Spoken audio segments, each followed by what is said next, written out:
Dasma shqiptare 2017 paraqet. Mirëmbrëma. Unë jam 43 vjeçe dhe jetoj në një fshat ku jeta është pak e mërzitshme dhe ka pak njerëz. Të them të drejten, unë jam shëndosh si molla, nuk vuaj nga asgjë, por për të thyer pak monotoninë e ditëve kisha një zakon. Çdo fund të muajit shkoja tek ambulanca e fshatit, gjoja për të vizituar. Bëja një matje tensioni, pyesja për ndonjë vitamin dhe bëja pak muhabet me doktorin e vjetër të fshatit që ishte në prag pensioni. Por atë mëngjes, kur hapa derën e ambulancës, u shtan nga tek pragu. Në vend të doktorit të vjetër e me flokë të thinjura, pash një djalë të ri që po shfletonte disa regjistra. Ishte rreth 27 apo 28 vjeç. Kishte një bluzë të bardhë të hekurosur aq mirë sa dukej sikur sapo kishte dalë nga kutia. Fytyrë e pastër e i qethur shkurt, me ca sytë e zenj që kur i ngritin nga letrat të bënin të harroje çfarë doje t'i thoshe. Ishte i ri, fillestar dhe dukej shumë i huaj për fshatin ton. Urdhëroni, më tha me një zë pak të ndrojtur, por shumë të sjellshëm. Doktori i vjetër doli në pension. Unë jam mjeku i ri, sapo kam filluar punën sot. Unë mbështeta te korniza e derës, e pash nga kokat të këmbët dhe i dhash një buzëqeshje nga ato të mijat. Mirë se na erdhe doktor, i thash duke hyrë brenda e duke u ulur pa me ftuar aj. Po ty të pas kanë sjell direkt nga pasarela e modës këtu në fshat Mordial, si do t'ja bëjnë gratë e fshatit kur të vinë për vizit, do të rritet tensioni vetëm duke të parë. Aj u bë flak i koq, iku pak mbrapa me karrige dhe filloi të rregullonte syzet.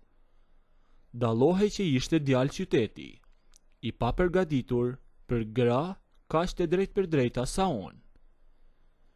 Por mua me pëlqeu shumë ai reagimi i tij. Me tha faleminderit duke u munduar të bëhej serioz. Çfarë shqetësimi keni? Me pyeti ai. Asnjë shqetësim, ja ktheva unë. Thjesht erdha të shoh kush na ka ardhur në fshat. Po me që jam këtu, ma mat pak atë tensionin se si dihet.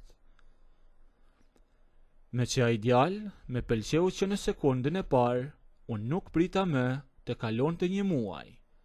Fillova të shkoja 2 herë në muaj tek ambulanca dhe çdo herë shpikja nga një sebeb të ri.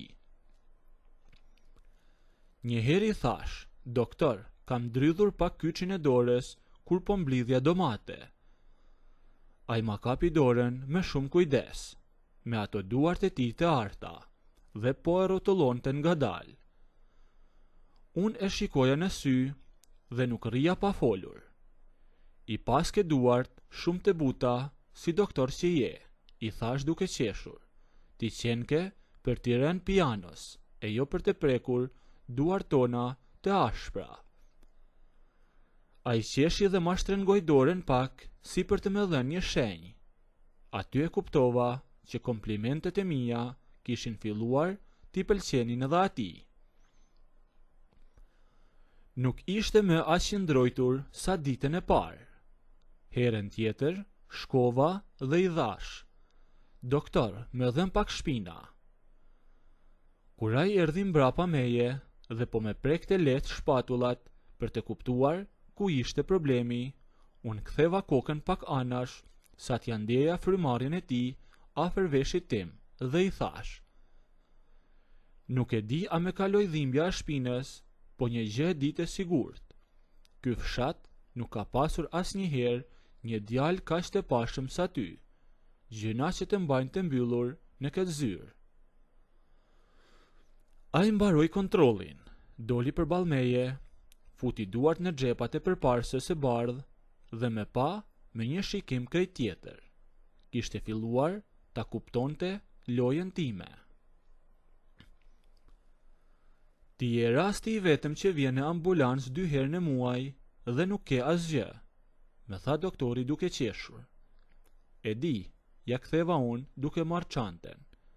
Por unë vi sepse kurohem nga sytë e tu, i thash dhe dola. Kështu vazhduam për disa kohë.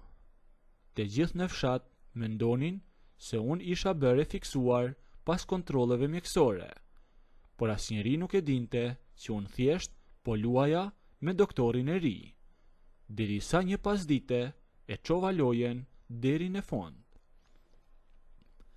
Ishte ora 4. Ai po bëhej gati të mbyllte ambulancën. Unë hyra brenda pa trukitur fare. Ai kishte hequr bluzën e bardhë dhe kishte veshur një kemish të zezë që i tregonte trupin. Pas ke ardhur prap, me tha duke mbyllur çantën e tij. Cili është sot justifikimi jot? Këmba apo dora? Me pyeti ai. Sot nuk kam ardhur as për këmbën e as për dorën, i thash e vendosur, duke afruar tek tavolina e tij. Sot erdha të pyes, a nuk u mërzite në këtë fshat pa dal e pa folur me njëri jashtë orarit të punës. Ai më shikoi drejtën e sy, e mori frym thellë.